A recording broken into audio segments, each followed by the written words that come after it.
Енді банандарыңыз қарайып кетсе, тастауға асықпаңыздар. Одан ауызашарға мынадай керемет коктейль дайындауға болады. Құрметті оқырмандар, сіздерді қасиетті Рамазан айының келуімен шын жүректен құттықтаймыз. Аллах Тағала ұстаған оразаларыңыз бен ізгі амалдарыңызды қабыл етсін.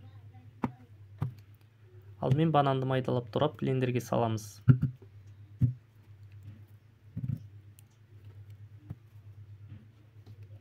Үстіне бал мен сүтті қосып еземіз.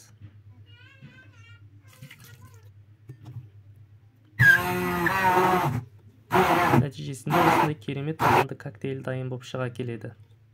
Дәмі деген керемет болады. Енді екінші коктейль түрін жасаймыз. Ол үшін банан, сүт, малина және бал қосып, блендермен жақсылап араластырып еземіз.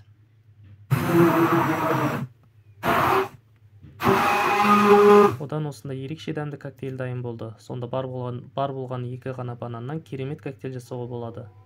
Видео ұнаса лайк басып пікір қалдыра кетіңіздер. Сіздің әр пікіріңіз біз үшін өте маңызды.